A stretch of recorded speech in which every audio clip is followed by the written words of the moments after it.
Aujourd'hui, je vous raconte la déchirante histoire du jeune Stéphane Gauthier. Et moi, je vous raconte l'histoire tragique d'Adélard Bouchard. Vous écoutez le balado Captive.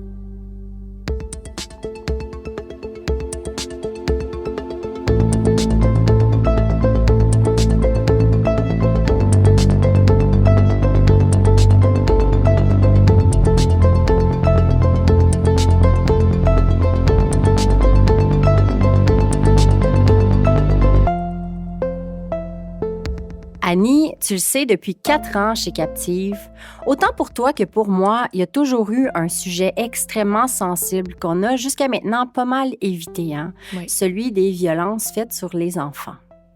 Se plonger dans un récit pour en faire un segment pour Captive, c'est jamais facile. Je sais que ce n'est pas pour toi non plus. Toutes les deux, on est habités, transformés même, je dirais, par les histoires qu'on raconte, par les drames qu'on fouille et qu'on creuse pour le balado. On s'en sort jamais 100% indemne. C'est ça que je veux dire. Mais quand, en plus, il s'agit d'histoires à propos d'enfants, c'est encore plus dur. On en a parlé souvent, toi puis moi, c'est de se faire violence que de raconter ces histoires-là. Pour nous, alors, on a pris la décision de s'écouter quand c'est trop difficile, puis de simplement passer notre chemin. Puis ça, c'est mal fait, dans le fond, parce que elles sont d'autant plus importantes à raconter, ces histoires-là. Les enfants, là, ce sont les plus vulnérables de toutes les victimes. C'est pour ça que c'est si difficile d'en parler. Parce qu'ils sont fondamentalement sans défense et innocents, tributaires des adultes qui les entourent. Puis là, je parle de tous les adultes, de la société au complet, qui devraient toujours prendre soin de ces enfants, qu'ils soient ou non les leurs. Malheureusement, c'est pas toujours comme ça que ça se passe pour eux.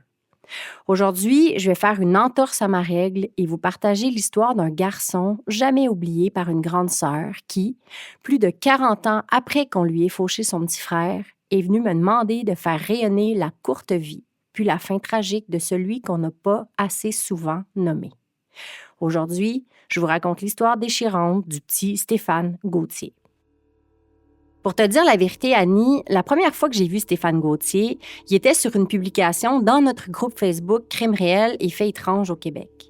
Je me souviens de la photo qui venait avec la publication. Un beau petit gars dans un T-shirt rouge, les cheveux mi-longs, les yeux bruns brillants, un petit sourire un peu forcé, là, comme on l'a tous sur nos photos d'école d'enfance. La publication était d'une certaine Manon et elle présentait le garçon de la photo comme son petit frère, Stéphane Gauthier.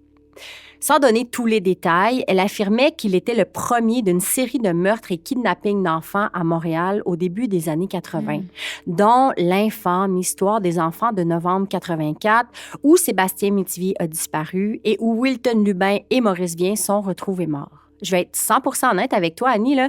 Évidemment que je connais les grandes lignes de cette terrible histoire-là qui a eu lieu en novembre 84, mais pour les raisons que j'ai évoquées plus tôt, je me suis jamais entièrement plongée dans les détails de cette période-là de Montréal. T'sais, je fais une petite parenthèse ici pour souligner que Stéphane Berthomé en a fait un balado, Les enfants de novembre, qui est disponible sur audio, pour les gens qui voudraient en savoir plus sur cette série de meurtres et kidnappings d'enfants. Je sais pas si tu l'as écouté, toi? C'est très, très, très difficile. J'ai pas été capable de l'écouter. Ouais, c'est ça. Mais cela étant dit, je n'en ai entendu que du bien. Bref, ce petit visage-là sur la photo, ce nom-là, ça me disait absolument rien de rien. Tu sais, on a beau avoir suivi ou non l'histoire de Sébastien Métivier, là, je suis pas mal certaine que rares sont les Québécois, en tout cas de notre âge, qui n'ont jamais vu sa photo. C'est un cas mythique au Québec. Mais le petit Stéphane, malgré toutes mes recherches antérieures, malgré ma proximité avec les sites de victimes ou d'enfants disparus, ça ne me sonnait aucune cloche. Je me souviens avoir commenté quelque chose qui se voulait empathique puis réconfortant sous la photo, soulignant à quel point c'était triste puis à quel point il était beau, son petit frère. Puis, plus rien. 1 an plus tard, en décembre dernier, on a reçu dans notre boîte courriel de Captive un message plus clair. Manon, la même grande sœur de la publication, demandait de but en blanc de faire un épisode sur son petit frère. J'allais répondre quoi, Annie? Que non? Que je trouve ce sujet-là trop sensible puis que de parler d'enfants, pour moi, c'est trop dur? Non. Ben non. Alors, avec la collaboration de Manon, la grande sœur de Stéphane, et de Sonia, la meilleure amie de Stéphane, je me suis plongée dans l'histoire. Puis bien honnêtement, c'est une des plus difficiles que j'ai eu à raconter jusqu'ici, je pense. L'histoire commence en 1970, le 7 septembre pour être précise. Dolores Chartrand met au monde son troisième enfant, son premier petit gars, Stéphane Gauthier. Manon, sa grande sœur, a eu la gentillesse de me parler de leur enfance et de ce à quoi ressemblait leur vie dans les années 70. Bon, je vais te dire, Annie, là, que c'est une histoire assez chaoteuse, très triste aussi, sur laquelle je ne vais pas trop m'attarder, mais pour faire un petit topo, là, disons qu'on parle d'un quotidien très modeste et chaotique la plupart du temps.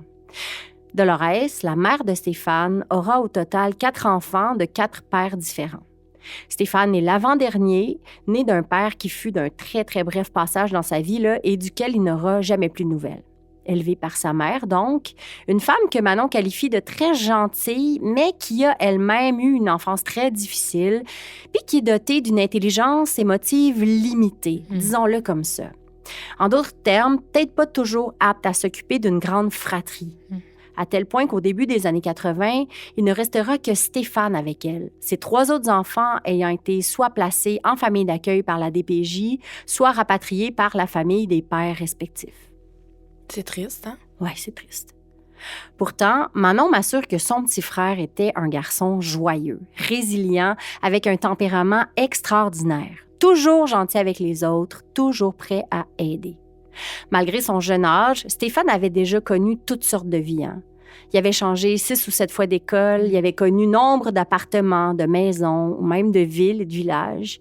Il y a des périodes où jusqu'à 8 enfants s'entassaient dans la maison, comptant aussi ceux de l'amoureux du moment de sa mère. Tu sais, comme je te disais, là, une enfance assez instable et chaotique. Mais en 1982, le quotidien est plus stable depuis quelques années déjà pour Stéphane. Désormais le seul enfant sous la garde de sa mère, ils vivent une vie somme toute tranquille, bien installée dans un appartement au coin des rues Messier et Mont-Royal, à Montréal. Un coin bien vivant, près de l'école secondaire de Stéphane, où il a plusieurs amis inséparables avec qui il passe son temps à jouer. Sa mère vit désormais avec un homme du nom de Denis Fortier et leur relation est somme toute assez stable. Bon, si on tente de faire paraître l'homme comme un père de substitution idéal dans les articles de journaux qui suivront, Manon a toutefois certaines réserves là, sur cette supposée relation fusionnelle entre Stéphane et son beau-père. Disons que, bon, selon les amis et voisins, le beau-père était assez dur et sévère avec le petit, mais Stéphane ne semblait pas dérangé de la chose outre mesure. Il faut dire qu'il en avait vu d'autres, le beau Stéphane. C'est les mœurs de l'époque, hein? Exactement. Depuis quelques mois, il avait développé une passion pour les animaux. Denis Fortier, son beau-père, justement, lui avait apparemment amené 2 beaux hamsters pour lui tenir compagnie.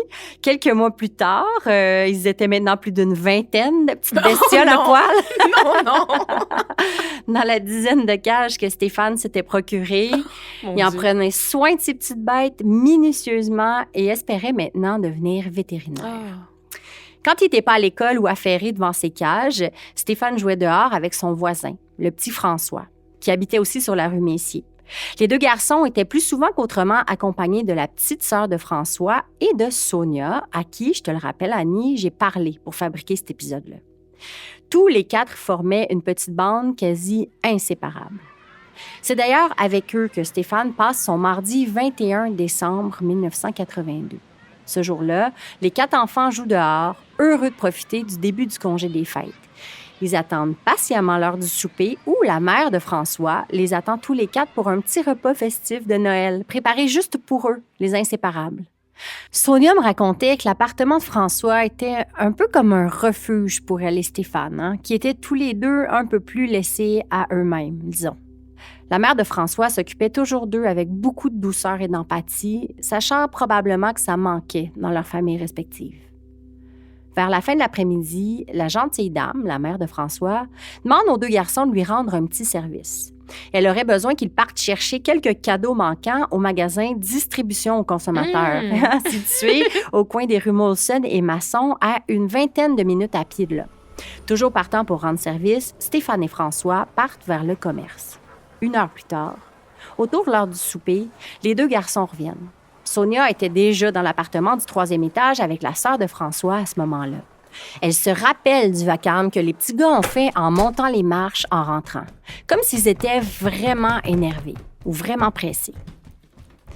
Quand ils sont enfin entrés dans l'appartement, en sueur, essoufflés, la mère de François est allée vers eux, inquiète de les voir visiblement paniquer.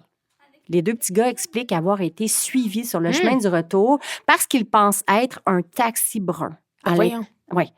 À l'intérieur, ils sont certains d'avoir vu deux hommes. Bon, Sonia, qui avait à peine 10 ans à ce moment-là, se souvient pourtant clairement de l'inquiétude de ses deux amis.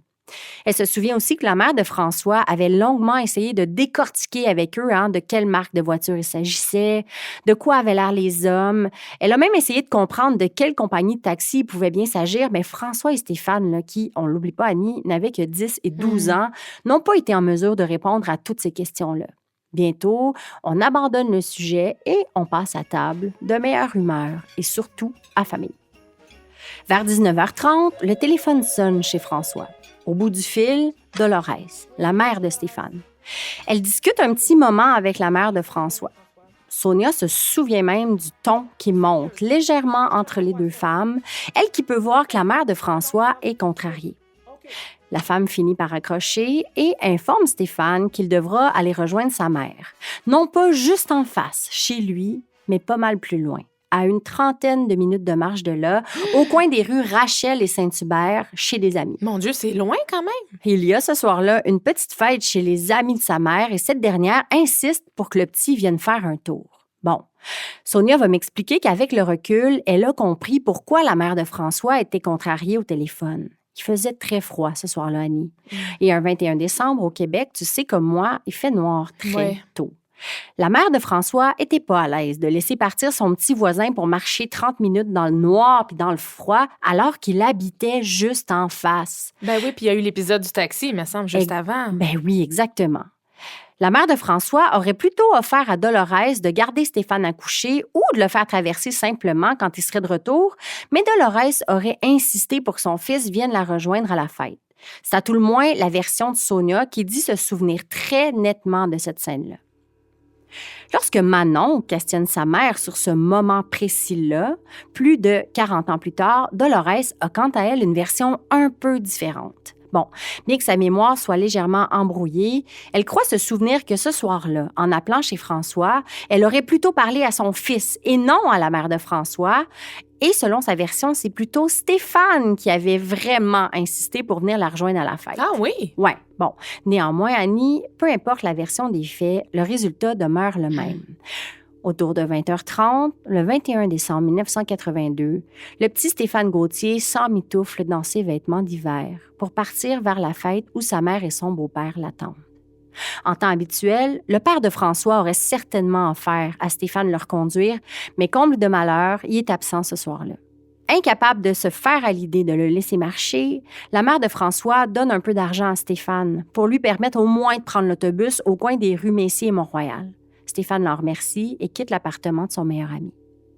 Sonia et la sœur de François s'écrasent le nez dans la fenêtre froide du 3e étage pour voir leur ami marcher le plus loin possible, jusqu'à ce qu'ils disparaissent de leur champ de vision. C'est la dernière fois que le petit Stéphane Gauthier sera vu vivant. Vers 22h30, le téléphone sonne de nouveau chez la mère de François. Au bout du fil, Dolores, la mère de Stéphane. Elle lui demande si Stéphane a quitté. Bon, inquiète, la mère de François lui répond que oui, il a bien quitté 2 heures plus tôt, puis qu'il devrait être tout à fait arrivé. Même s'il n'avait pas réussi à attraper le bus comme prévu, là, il y en avait pour 30 minutes de marche, tout au plus. Aucune raison de ne pas être arrivé alors que 2 heures se sont écoulées depuis son départ. Dolores et son conjoint, Denis Fortier, rentrent en taxi à leur appartement de la rue Messier presque immédiatement. Dans un article du Photopolis datant du 3 janvier 1983, le beau-père affirme que pour sa part, il a tout de suite pensé au pire et s'est empressé d'appeler les secours autour de minuit. Il sait que Stéphane est très gentil, très obéissant. Son instinct lui dit qu'il y a quelque chose qui tourne pas rond. Les recherches commencent dans les heures qui suivent et l'affaire est prise au sérieux, mais Annie, en 1982, là, je sais pas à quel point on avait les ressources super développées qu'on a aujourd'hui là, pour tenter de repérer un enfant manquant. Certainement pas d'alerte Amber, en tout cas. Encore moins de caméras de sécurité installées un peu partout comme aujourd'hui, qui permettent plus souvent qu'autrement de récupérer au moins une trace de quelqu'un. C'est le 23 décembre au matin que la recherche prend une tournure cauchemardesque. Annie, je vais te laisser lire la déclaration de Dolores Chartrand, la mère de Stéphane, recueillie par le journaliste du Photopolis. Jeudi matin, un policier s'est présenté chez moi pour obtenir des photographies de Stéphane, afin qu'elles soient diffusées dans les journaux. Puis, le téléphone a sonné. C'était pour le policier. J'étais juste à côté de lui, puis il a commencé à prendre des notes. Je me suis penchée et j'ai lu « Champ, parc industriel, ville d'Anjou, mort ».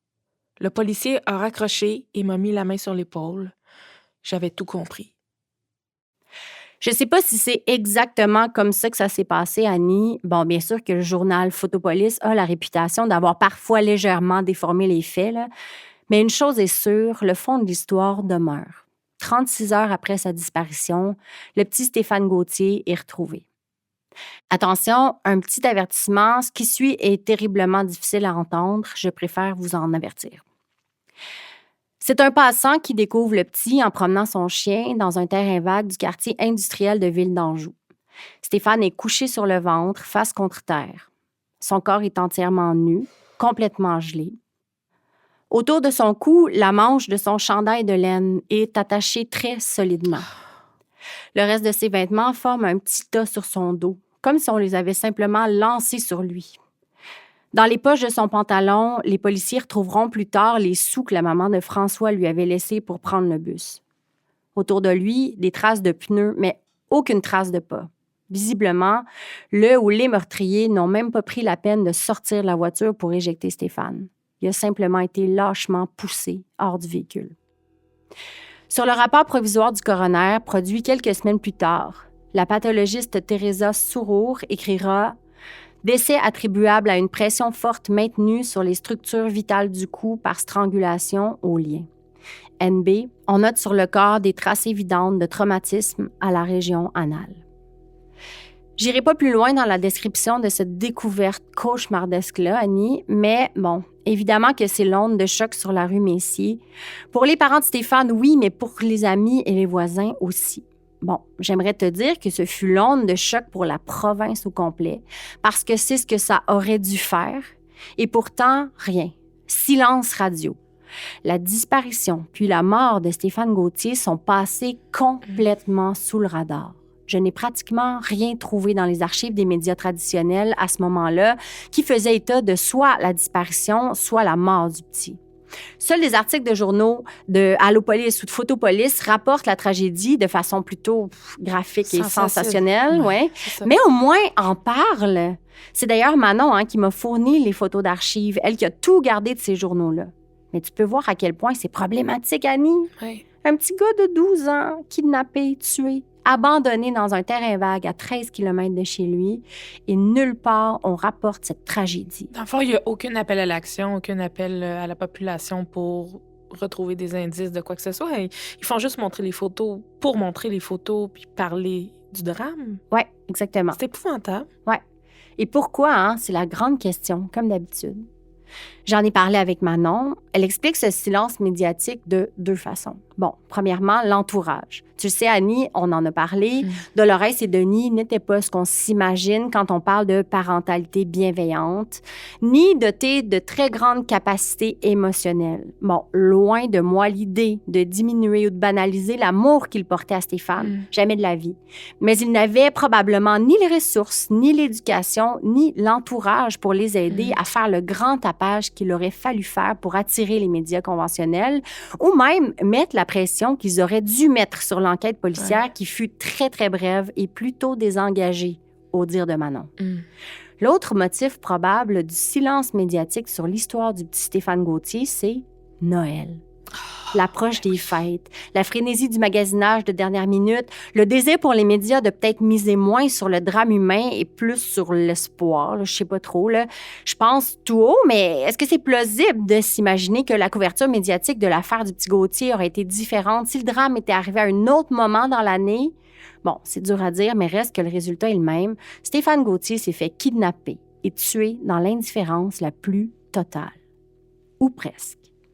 Comme je te le disais, pour la communauté proche de Stéphane, le deuil est violent.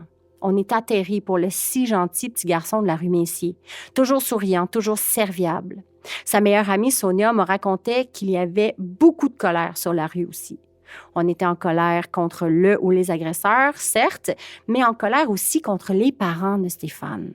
Les rumeurs fusaient de tous les côtés dans le quartier à ce moment-là. On comprenait pas pourquoi on avait forcé, en guillemets, Stéphane à partir seul en soirée pour marcher une trentaine de minutes.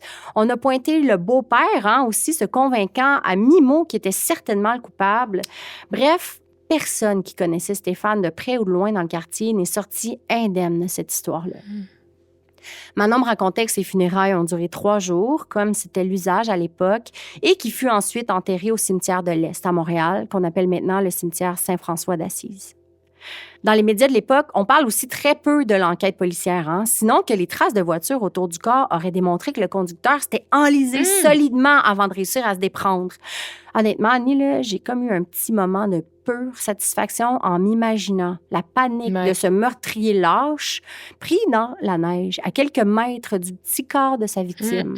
À quel point il a dû avoir peur de devoir abandonner là, sur les lieux, le plus gros indice qui soit, le reliant à son crime. Ben oui. Malheureusement, le destin a décidé que c'était pas ça le plan pour lui et, bon, visiblement, il a pu se déprendre.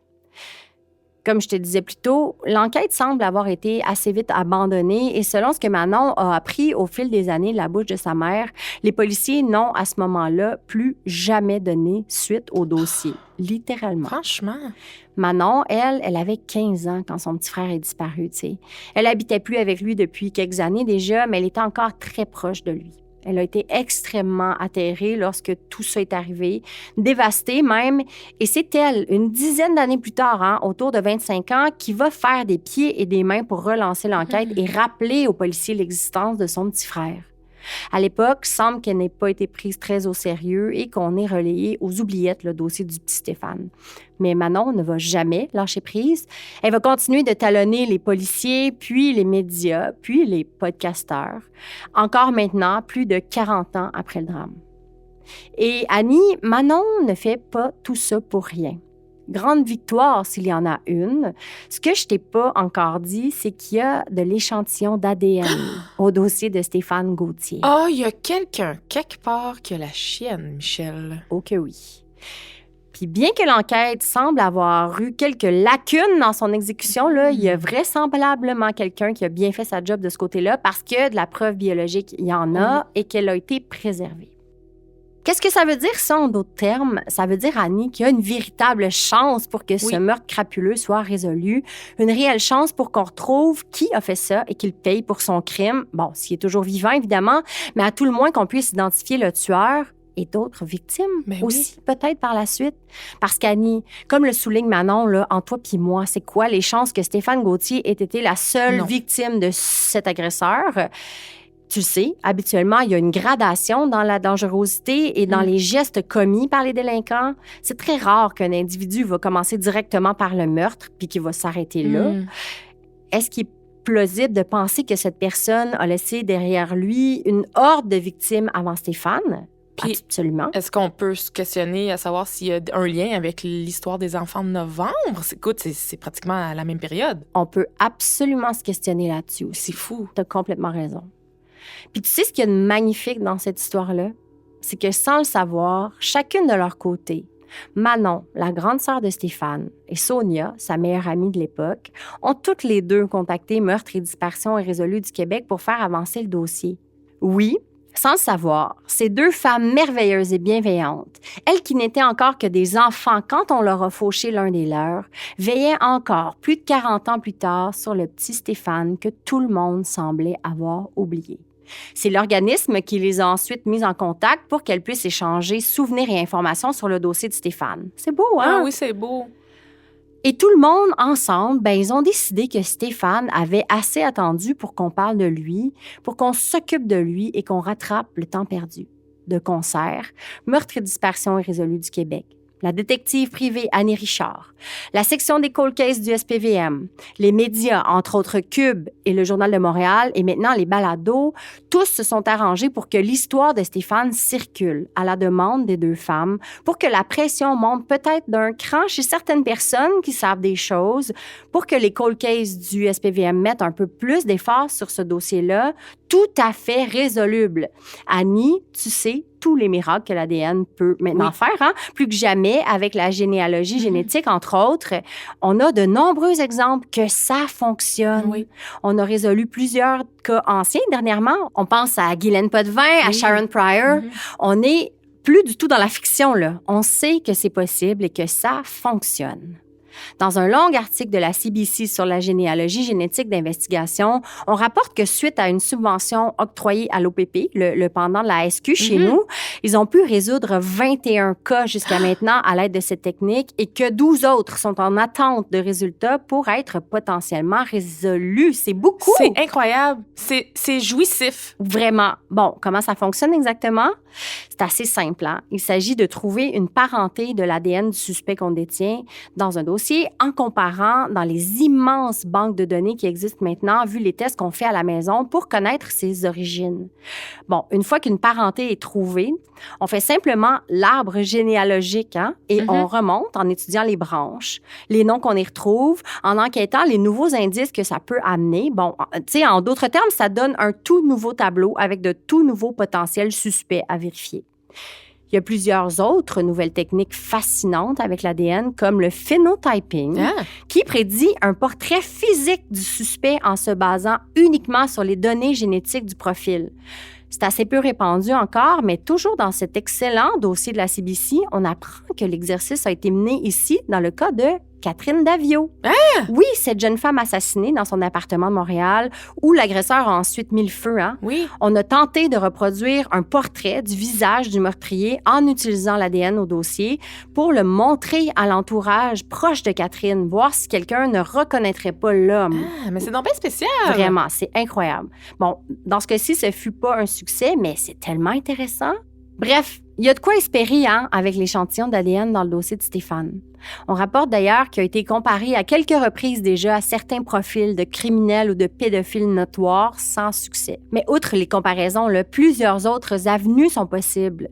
Qu'est-ce que le SPVM attend pour mener à terme ces nouvelles techniques? C'est difficile à dire. Mais Stéphane Luce, le président et fondateur de Meurtres et disparitions irrésolues du Québec, confie quand même à la CBC que le SPVM est très en retard sur le reste des corps policiers à ce sujet-là, malheureusement.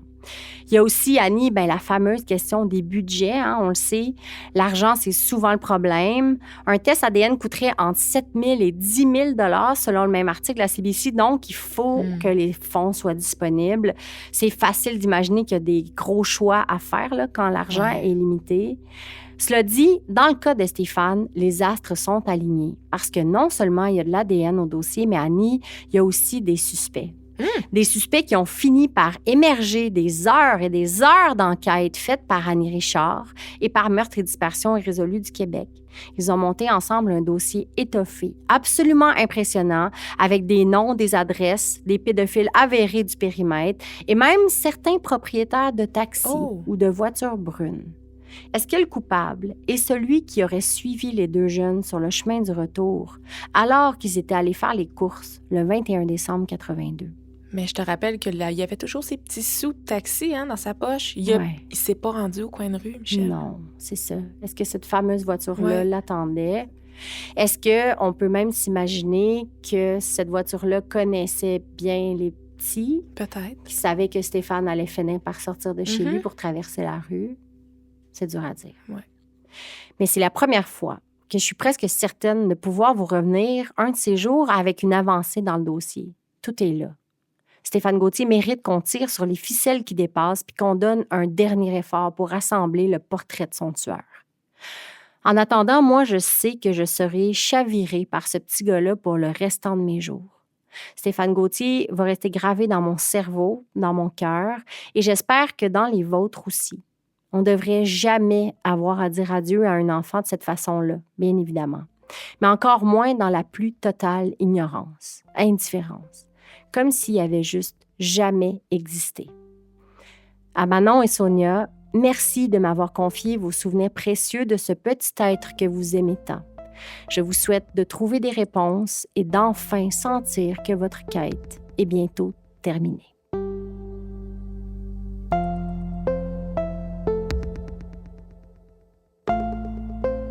Michel, c'est en feuilletant un ouvrage de Frank W. Henderson intitulé « A Dance with Death, Canadian Woman on the Gallows », traduction libre « Une danse avec la mort, femme canadienne à la potence », que je suis tombée sur mon histoire d'aujourd'hui. C'est un livre qui a été publié en 1996, qui regroupe 49 récits de femmes condamnées pour différents crimes qui se sont déroulés entre 1754 et 1954 à travers le Canada. Quelques-unes de ces histoires-là se sont passées chez nous, au Québec. Le livre raconte notamment les récits de Marguerite Pitre, la complice d'Albert Gay, Marianne Hood, évidemment la belle-mère d'Aurore, et celle de Cordelia Villot que je vous ai racontée en début de saison. Toutes des histoires marquantes de chez nous, d'une autre époque, et qui ont pour trame de fond des femmes condamnées à la potence en raison des actes horribles qu'elles ont commis. Je pouvais pas ignorer le chapitre qui portait sur Doris MacDonald, née Doris Palmer, qui en 1927 a commis avec 2 complices l'assassinat d'un père de famille sans histoire. Bien que c'est un récit somme toute rocambolesque, on a aussi affaire à une histoire sombre et marquante d'un Québec des années 20 qui raconte une chasse à l'homme digne d'un film d'Hollywood. Laisse-moi donc te raconter le crime commis par Doris Palmer et ses complices, c'est-à-dire l'assassinat de M. Adélard Bouchard. Tu sais comment je travaille, hein? J'ai eu le nez dans la BANQ pendant des semaines à décortiquer les vieilles archives journalistiques, à m'en faire un torticolis, Michel. Écoute, c'était tellement difficile à lire, la qualité des images, tu sais, la grosseur des caractères. J'avais la face à 3 pouces de mon écran, le cou tout cassé, ergonomie, qualité -1000. J'ai fini par barrer du coup. Mais bref, j'ai épluché une couverture journalistique étoffée d'un événement qui a marqué le Québec à l'été 1927, mais qui a aussi fait jaser dans tout le reste du Canada, voire même dans plusieurs grandes villes des États-Unis, Michel. Le 18 juillet 1927, il y a un jeune employé d'une boucherie qui, en pleine livraison, assis sur sa charrette tirée par des chevaux, aperçoit par hasard le corps inerte d'un homme dans un fossé sur le bord de la route Conawaga-Malone, qui est aujourd'hui la route 138. Conawaga est l'ancienne prononciation de Kanawake, la communauté autochtone qui est située sur la rive sud de Montréal. Le corps est découvert à moins de 5 km seulement du village d'Huntington. Il est camouflé parmi des longues herbes, donc à peine visible de la route. Si le jeune livreur l'a aperçu, c'est grâce à sa charrette, justement, qui permet une meilleure vue en hauteur, contrairement à une voiture de l'époque. Il constate rapidement que l'homme est mort, puis il remarque du sang sur sa tête et dans son cou. L'homme n'a plus de chaussures. Il remarque aussi des éclats de vitres au sol. Le jeune livreur avise rapidement les autorités, puis des enquêteurs et le coroner du district sont vite dépêchés sur place. La nouvelle se répand rapidement parmi les citoyens, mais aussi parmi les différents corps policiers de la région. À la suite d'un avis de recherche émis le jour même par les autorités à Montréal, la victime est très vite identifiée comme étant M. Adélard Bouchard, 40 ans, père de 7 enfants qui manquaient à l'appel. Il était résident du quartier Lachine à Montréal, puis il était d'ailleurs très bien connu de son voisinage puisqu'il était propriétaire du garage Bouchard dans le même arrondissement, mais aussi propriétaire d'un service de taxi-limousine très réputé. Un taxi-limousine en 1927? Oui. Un homme fier, Michel, travaillant, avec une bonne clientèle, qui faisait des bonnes affaires, surtout lorsqu'on l'embauchait en tant que chauffeur au volant de sa magnifique limousine de marque Packard. Je te montre une photo d'ailleurs pour que tu puisses comprendre. Oui, parce que... c'est pas une limousine comme on connaît aujourd'hui. Oh, wow! C'est une magnifique voiture aux allures luxueuses. Ouais, elle avait comme caractéristique particulière une vitre qui séparait le conducteur des passagers à l'arrière. Donc, en général, là, c'est un service destiné principalement à une clientèle plutôt sophistiquée. Sauf que là, on a M. Bouchard, mais sa limousine est introuvable. Puis ça fait aucun doute, là, Adélard a été victime d'un meurtre. Son cou est transpercé par une balle de calibre 38. Oh. Il a le bras droit fracturé et le front entaillé comme s'il avait été frappé avec un objet contondant. Les poches de ses pantalons sont revirées comme si on l'avait dépouillé de son argent puis de ses papiers d'identité. Dans son veston, on retrouve un petit carton avec une inscription écrite de sa main, le nom MacDonald. Une balle et une douille de calibre 38 sont aussi retrouvées sur les lieux, ainsi qu'un veston gris avec des taches de sang. Aussi, plus loin, à quelques kilomètres du cadavre de M. Bouchard, des constructeurs de la route vont trouver des vêtements de femme tachés de sang, soit une robe, des bas et des souliers. Les autorités sont persuadées que ces items-là ont un lien avec le meurtre de Bouchard. Le chef du Rocher de la police de Lachine est à la charge de l'enquête, puis il apprend de la bouche d'un employé de M. Bouchard que celui-ci a été engagé comme chauffeur la veille par 2 hommes et une femme à l'hôtel Mont-Royal sur la rue Peel à Montréal. Il va donc fournir rapidement une description de la limousine Packard, Puisqu'en localisant le véhicule, il y aurait donc des fortes chances de localiser les suspects. Mais quelques heures plus tard, Michel, bingo. La limousine qui correspond parfaitement à la description a été signalée. Elle a été abandonnée sur une rue du centre-ville de Montréal. La police en prend possession rapidement, puis ils n'auront aucun doute qu'il s'agit bien de la limousine de M. Bouchard, parce qu'en l'examinant, ils remarquent aussitôt 2 trous faits par des balles de différents calibres, un sur la partie métallique de la fenêtre qui sépare le chauffeur de ses passagers, puis un deuxième trou dans la boiserie au-dessus du siège du conducteur. On retrouve même une balle de calibre 25 qui n'aurait pas atteint M. Bouchard. Aussi, des taches de sang sur le siège du chauffeur. La vitre du même côté est brisée. Les poignées des portières avant et arrière du côté droit sont presque arrachées, là, comme s'il y avait eu un vent de panique. Puis finalement, un des marchepieds est très endommagé. Ça laisse aucun doute. M. Bouchard a été attaqué puis assassiné directement dans sa voiture avant d'y avoir été malheureusement jeté à l'extérieur sur le bord de la route 138. Les suspects demeurent introuvables. Les autorités se rendent donc au dernier endroit où ils auraient été aperçus en compagnie d'Adélard Bouchard, c'est-à-dire à l'hôtel Mont-Royal, où ils vont y trouver des indices très révélateurs dans la chambre qu'ils occupaient, soit la boîte qui a contenu les balles de calibre 38, comme celle qui a été retrouvée sur les lieux du crime, puis des vêtements de femmes tachés de sang. On apprend sur place qu'ils ont quitté les lieux sans payer leur séjour. Ils sont officiellement identifiés par le coroner comme étant les responsables du meurtre de M. Bouchard. Les 3 suspects deviennent aussitôt les criminels les plus recherchés au pays. Puis là, Michel, ça déboule. On apprend que le bureau de l'Agence des services frontaliers américains à Trout River, situé à une quinzaine de kilomètres seulement de la ville d'Huntington, que tard le 17 juillet, une limousine Packard avec à son bord 2 hommes et une femme aurait tenté de traverser la frontière vers les États-Unis. L'inspecteur William Robbie des douanes américaines informe l'inspecteur Durocher que le conducteur de cette même limousine se disait propriétaire du véhicule, qu'il portait une casquette de chauffeur et que, comme seule pièce d'identité, il aurait présenté une carte d'affaires au nom d'Adélard Bouchard. On apprend aussi, toujours de la bouche de l'inspecteur Robbie des douanes américaines, que le trio n'aurait pas obtenu l'autorisation de traverser vers les États-Unis puisqu'ils ne possédaient pas les documents nécessaires, mais surtout parce qu'ils ont soulevé plusieurs doutes quant à leur réelle identité. Par exemple, le chauffeur qui se disait être Adélard Bouchard, il n'a pas réussi à signer son nom correctement avec la bonne orthographe, Michel. Mais ça, pas une fois, pas 2 fois, mais bien 3 fois. Il lui a donné 3 chances. C'est fin. Il a appelé Bouchard de 3 façons différentes, franchement. Bon, aussi, les 2 autres individus qui se faisaient passer pour un couple marié n'ont pas été en mesure de nommer la même ville lorsqu'on les a questionnés séparément sur leur lieu de mariage. Mais c'est tellement satisfaisant quand même. Bien, évidemment que ça a soulevé pas mal de questions, ce qui a fait en sorte qu'ils ont dû rebrousser chemin.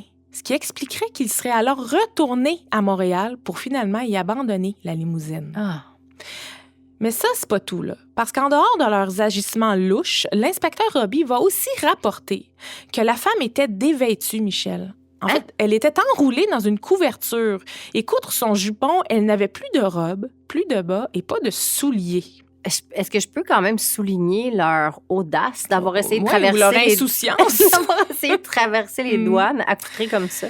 Bon, évidemment qu'en apprenant ça, la police fait vite le lien avec les vêtements de femmes retrouvés près de la route 138. À l'heure qui est, aucune trace des suspects, mais les enquêteurs demeurent convaincus que le trio se trouve toujours à Montréal. La police reçoit d'ailleurs plusieurs appels d'individus pensant avoir aperçu les suspects, mais c'est toujours des fausses alertes. Pendant ce temps-là, dans l'arrondissement La Chine, il va y avoir les funérailles d'Adélard Bouchard. Un cortège, Michel, de plus de 1000 personnes qui va suivre le cercueil sur un parcours de plusieurs rues. Tous ses collègues chauffeurs de taxi, des membres du conseil municipal, des membres de la famille, évidemment, des citoyens de la Chine. Ils étaient plusieurs à venir rendre un dernier hommage au père de famille assassiné. Évidemment que la population touchée par le décès de M. Bouchard demande que justice soit rendue. Mais au bout de quelques jours seulement, ça devient une importante chasse à l'homme. Des circulaires avec la description et des portraits des suspects seront distribués à travers toutes les grandes villes au Canada, mais aussi aux États-Unis, Chicago, Boston, Détroit, New York. Puis c'est qui ce mystérieux trio-là, Michel? Bien, dans un premier temps, les autorités ont pu bâtir une description sommaire des individus grâce à des témoins qui les ont vus à l'hôtel. Les noms reliés à leur enregistrement à l'hôtel Mont-Royal sont John McDonald et Doris Palmer. Le couple était accompagné d'un certain Fred Palmer, qui disait être le frère de Doris. Au fil de l'enquête, de plus en plus d'informations sont dévoilées quant à l'identité des criminels recherchés. On apprend notamment que John McDonald se nomme en réalité George McDonald et qu'il est connu des autorités canadiennes puisqu'il a déjà purgé une peine de prison pour fraude l'année d'avant dans les Maritimes. George McDonald est un Canadien de la Nouvelle-Écosse. Il est âgé de 24 ans, 5 pieds 6, 122 livres. C'est un jeune homme très peu charismatique en raison de sa petite moustache style Charlie Chaplin, mais surtout à cause de son strabisme, Michel. Il a les yeux croches, le pauvre monsieur. C'est d'ailleurs le trait physique qu'il définit dans tous les avis de recherche et les articles de journaux. L'inspecteur Robbie des douanes américaines, justement, avait précisé dès le départ que le chauffeur qui s'est fait passer pour Adélard Bouchard à la frontière avait effectivement les yeux croches. Doris, quant à elle, est une jeune femme d'à peine 19 ans, d'origine allemande, mais élevée en orphelinat au Connecticut avant d'être adoptée. Elle a quitté sa famille 3 ans auparavant pour partir avec George. C'est une femme très élégante, avec des yeux foncés et un regard intense. Elle aurait tenté de percer dans le monde artistique, mais sans résultat. On apprend aussi que depuis plusieurs mois, le mystérieux Fred Palmer et George McDonald se font passer pour des officiers de la marine partout où ils vont, notamment aux États-Unis, dans le Maine, où ils changent des faux chèques de paix de la marine américaine. Puis pour ce faire, ils utilisent plusieurs pseudonymes. Par exemple, George McDonald était parfois George Vance, James Rice, Harold Rice, James Wright, James Rice Alton, George Chesterfield ou George White. Ça peut bien être mélangé en signant son nom. Bon, heureusement, il existe un élément dans l'enquête qui va permettre d'identifier George McDonald le jour où il sera appréhendé. Je parle ici des empreintes digitales qui ont été recueillies dans la limousine et dans la chambre d'hôtel. Des empreintes qui pourront, on l'espère, mener à une arrestation future. Les recherches vont s'étendre sur plusieurs jours. Tous les postes frontaliers du pays sont avisés. Les compagnies de train et même les compagnies de navigation doivent fournir une liste de toutes les personnes embauchées sur les navires depuis le 17 juillet. C'est une opération de recherche majeure, Michel. Puis il y a même une récompense de 1 000 $ offerte à quiconque permettrait l'arrestation des 3 criminels. L'enquête demeure active, surtout grâce à la collaboration des corps policiers des grandes villes qui demeurent alertes. Quelques semaines seulement après le meurtre d'Adélard, soit à la fin du mois de juillet, des enquêteurs du Québec sont amenés à se déplacer dans le Maine à la suite de l'arrestation d'un homme et d'une femme dont les descriptions semblent concorder avec les avis de recherche. Là, les journaux s'emballent évidemment. Mais malheureusement, on apprend vite que c'était une fausse alerte, qu'il ne s'agit pas de George McDonald ni de Doris Palmer. La même chose se reproduit avec une autre arrestation, mais cette fois-ci du côté du Nouveau-Brunswick, mais aussi sans succès. Et ce, jusqu'au 20 août 1927, où on peut lire dans l'édition du journal Le Canada qu'il semble y avoir de nouveaux développements dans l'affaire. Le chef Lorrain, de la police provinciale, qui travaille en étroite collaboration avec l'inspecteur Durocher à la charge de l'enquête, va recevoir un télégramme qui vient de Butte, un village en plein cœur du Montana, l'informant que 2 hommes et une femme ont été mis en état d'arrestation pour avoir passé des chèques sans provision. Le chef Lorrain va donc aussitôt renvoyer une dépêche aux autorités de Butte avec la description complète des suspects accompagnée des empreintes digitales relevées dans la limousine de Bouchard. À la suite de quoi, un 2e télégramme est reçu par le chef Lorrain et Michel. Les empreintes concordent. Les autorités ont été en mesure d'identifier George McDonald et Doris Palmer. Au moment de leur arrestation, la police dit retenir un 3e individu nommé Charles Dayton, qui lui clame ne pas être le fameux Fred Palmer du trio recherché.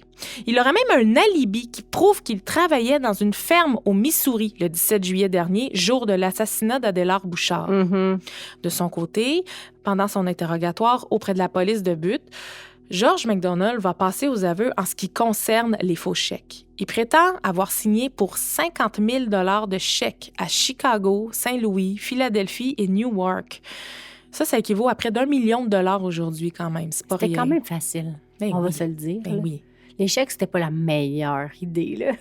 Ben, ça a duré le temps que ça a duré, hein? Puis c'est pas tout, Michel. Bien que le match des empreintes de George McDonald est très incriminant, il y a un autre élément de preuve béton qui va être découvert, et ce, un peu maladroitement. Au moment de leur arrestation, George et sa femme Doris seront tous les deux en attente d'être interrogés dans un bureau du poste de police. Doris va alors demander à l'agent sur place qui a la charge de les surveiller de bien vouloir aller chercher leur petit chien qui est resté dans la voiture. Bon, l'agent accepte, puis il laisse le couple seul, sans surveillance.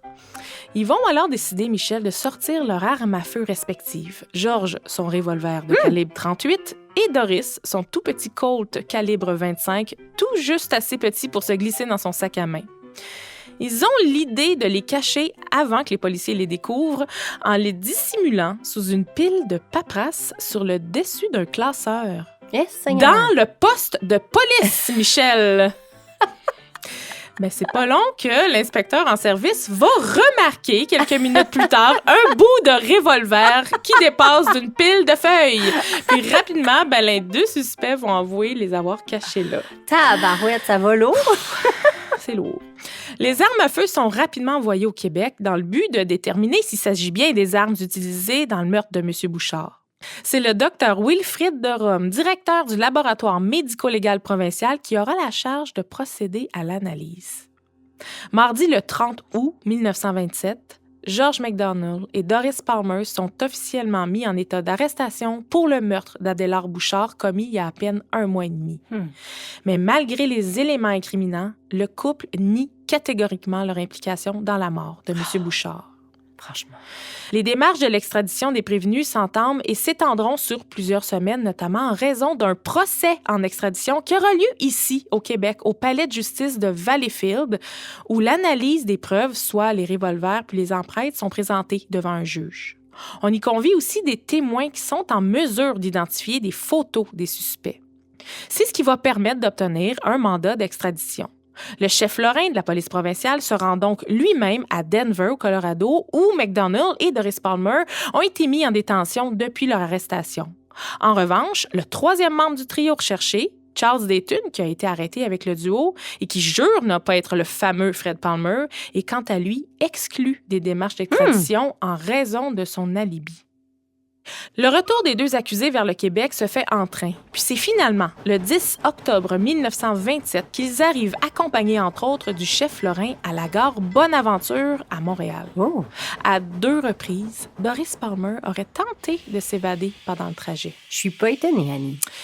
Mais Michel, es-tu étonné d'apprendre qu'une foule d'environ 1500 curieux, incluant bien sûr des photographes et des journalistes, les attendaient à la sortie du quai d'embarquement? OK. C'est une Doris Palmer rieuse et amusée par leur popularité soudaine qui va crier « Well, here we are » en sortant du train. Ça se peut pas. Le Journal de la Patrie du 11 octobre rapporte que la foule était en admiration devant son élégance et sa beauté. Hey, c'est vraiment une autre époque, là. J'imagine pas aujourd'hui une foule de 1000 personnes se rassembler pour accueillir et aduler un ou une criminelle accusée de meurtre, Michel. C'est vraiment une autre époque. Pourtant, on dirait qu'autant le couple McDonald-Palmer que la foule ne réalisait pas la gravité des accusations qui pesaient contre eux. C'est bizarre. Oh. Bon, l'opinion populaire va vite changer là, au fil du processus judiciaire qui s'enclenche, puis qui va s'étendre sur plusieurs semaines. Dès leur premier jour au Québec, ils sont escortés pour leur mise en accusation au palais de justice de Valleyfield. Très vite, on s'aperçoit de leur arrogance. Par exemple, le couple ne se lève pas à l'arrivée du juge de paix, qui, lui, va déclarer « George C. McDonald et Doris, sa femme de Montréal, vous êtes accusés du meurtre d'Adélard Bouchard, chauffeur de taxi de la Chine. » Les accusés n'ont démontré aucune émotion à l'annonce de leur accusation. Ils se disent innocents, Dans un article du Huntington Gleaner du 13 octobre 1927, on peut lire que MacDonald affirme avoir dit au chef Lorrain pendant leur voyage en train qu'il connaissait l'identité du tueur, qu'il pourrait même lui dire où il se trouve. Puis il a continué en disant que le soir du 17 juillet, lui, il marchait sur la route Conawaga-Malone, la route 138, puis qu'il s'est fait offrir un livre par un individu qui conduisait un taxi limousine. Il a accepté puis a été déposé à la frontière à Trout River.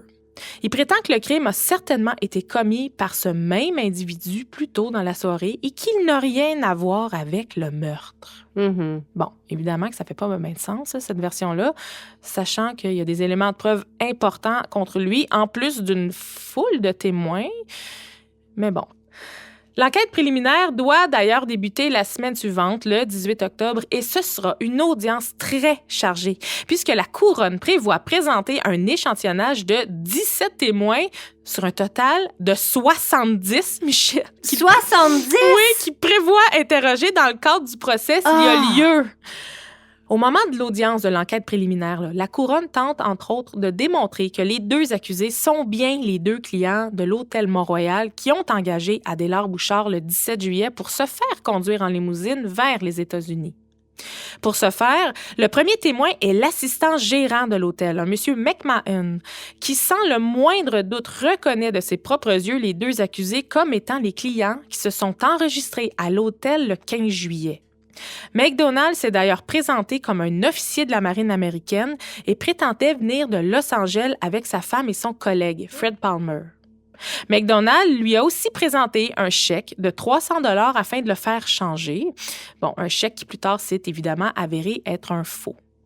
Monsieur Jean Brunet, un chauffeur de taxi et employé d'Adélard Bouchard, est aussi amené à témoigner. Il confirme que le 17 juillet, autour de 13 heures, un client de l'hôtel Mont-Royal, se présentant comme M. MacDonald, a téléphoné afin de parler avec M. Bouchard dans le but de l'engager comme chauffeur au volant de sa limousine. Toujours pendant l'enquête préliminaire, l'inspecteur Robbie des douanes américaines viendra formellement identifier George MacDonald comme étant celui qui conduisait la limousine de Bouchard le soir du 17 juillet. Toutes les preuves présentées à l'enquête préliminaire confirment que les accusés devront bel et bien subir un procès devant jury. Mais les accusés plaident non coupables. Le procès s'ouvre le 6 décembre 1927. Sans surprise, les gens se bousculent pour assister à l'audience. Des nouveaux avocats de la défense leur sont attitrés pour le procès puisque ceux qu'ils avaient engagés se sont désistés. Okay. Maître Legault, un criminaliste réputé, prend en charge leur défense. On dit tout de même que ce sera une cause ardue et difficile à défendre en raison des preuves qui pèsent pas mal contre eux. D'ailleurs, George MacDonald porte un air pitoyable tout le long de son procès. Il se cache le visage, courbe les épaules, il y a souvent des tremblements, il évite d'attirer l'attention. Doris, quant à elle, est plus souriante. Elle démontre aucune honte, elle a un regard haut avec un air presque insouciant. De jour en jour, des témoins de la couronne sont interrogés et Michel, ils ne sont jamais contre-interrogés par la défense, comme si les avocats de MacDonald et Palmer n'avaient aucune stratégie spécifique pour les défendre. Des témoins reconnaissent les morceaux de vêtements tachés de sang retrouvés sur la route 138, soit le veston gris, la robe, les chaussures, entre autres.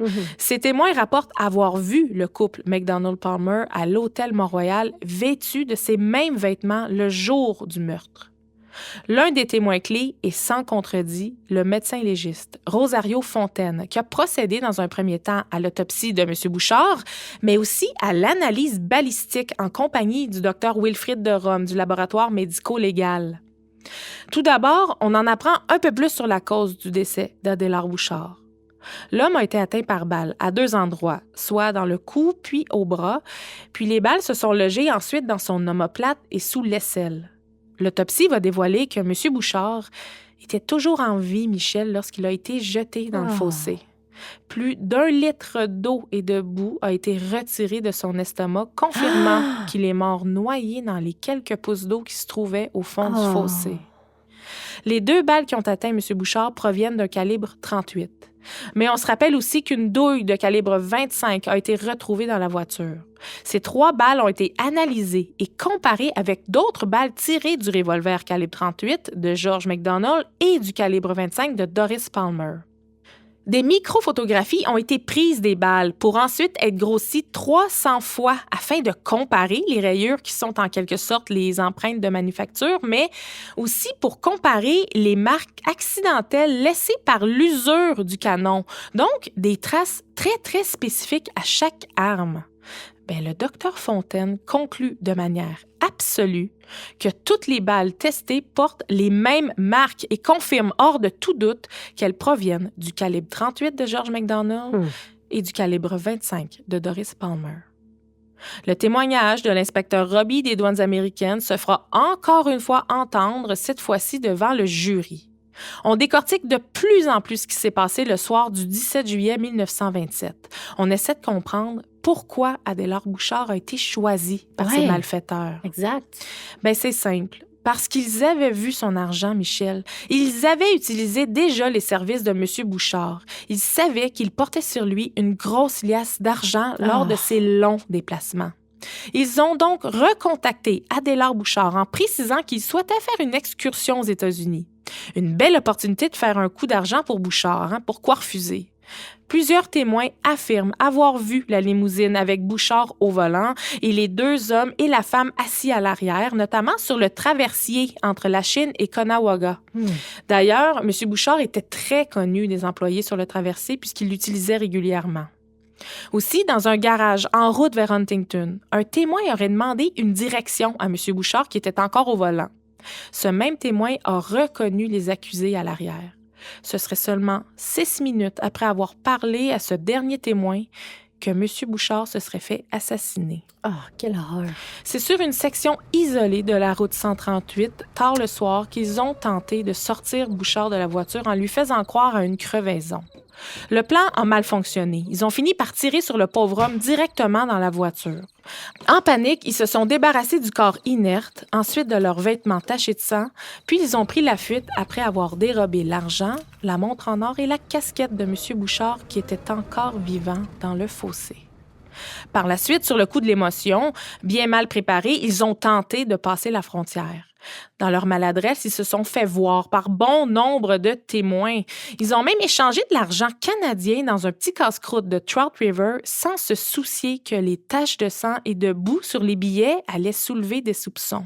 Michel, ces mêmes billets se retrouvent comme pièces à conviction au procès. Ah, wow! La défense ne va présenter aucun témoin. Au moment de son plaidoyer, l'un des avocats du couple va tenter de faire planer un doute. Êtes-vous certain que le crime n'a pas été commis par le fameux Fred Palmer? Le but est d'éliminer la certitude puis d'amener un doute chez le jury. Il va aussi mettre beaucoup l'emphase sur la conscience en nommant des erreurs judiciaires du passé en raison d'un faux jugement. Il va dire au jury « Si vous les croyez coupables, envoyez-les à l'échafaud. Mais ce ne sont ni moi, ni les avocats de la couronne et ni le juge qui en seront responsables. » Bref, il a vraiment donné un discours très particulier, très intense, puis je dirais même que ça frôlait des fois la mauvaise foi, parce qu'il va dire, par exemple, « Ne prenons qu'avec beaucoup de réserve les déclarations d'hommes de police qui se croient les seuls à posséder la vérité. Il est à désirer que leur témoignage soit interdit dans nos cours de justice. » C'est un petit peu spécial comme déclaration. La couronne, quant à elle, rappelle simplement l'existence des preuves matérielles, comme l'analyse balistique, l'identification des vêtements, mais aussi les très, très nombreux témoignages des témoins. Tout ça laisse très peu de place au doute. Le jury va délibérer en moins d'1 heure. Les accusés sont déclarés coupables du meurtre d'Adélard Bouchard. Le jury, par exemple, demande à la cour la clémence pour Doris Palmer. Ouais.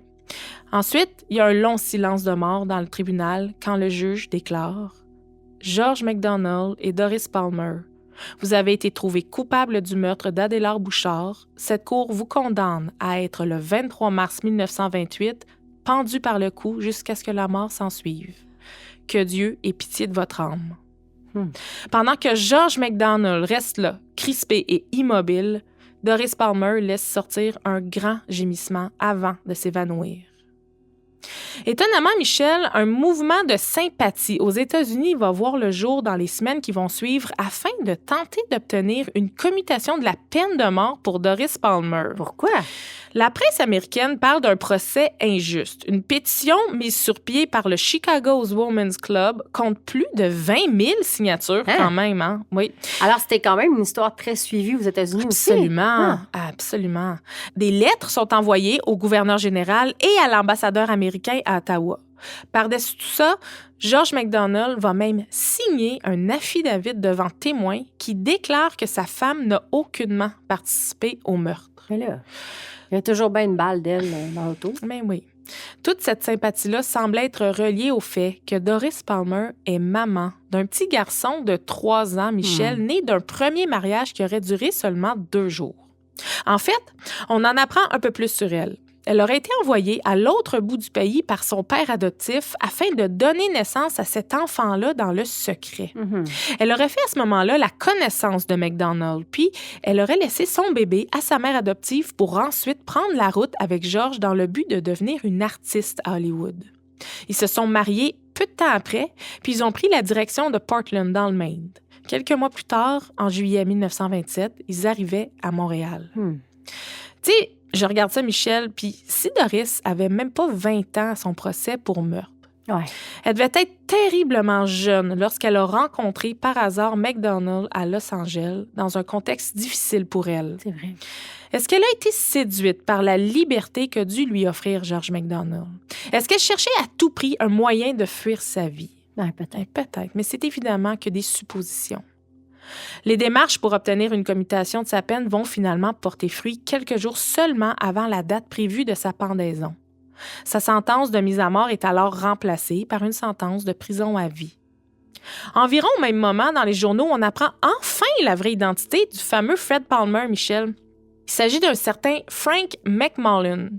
Il est activement recherché au Canada et aux États-Unis, puis il y a une récompense de 500 $ qui est offerte à quiconque mènerait à son arrestation. Le seul X, c'est que les autorités n'ont aucune empreinte digitale qui pourrait permettre de l'identifier. Il n'y a eu aucune arrestation à ce jour. George MacDonald sera pendu comme prévu le 23 mars 1928 à Valleyfield.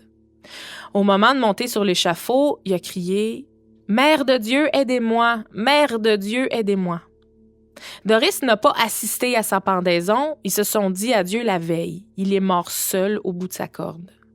Doris Palmer va passer 10 ans derrière les barreaux à la prison pour femmes à Kingston, en Ontario.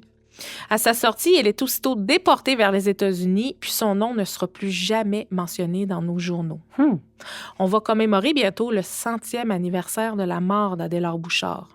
Son histoire est encore aujourd'hui l'un des très rares cas d'homicide contre un chauffeur de taxi qui a fait la une des journaux dans tout le pays, mais aussi aux États-Unis.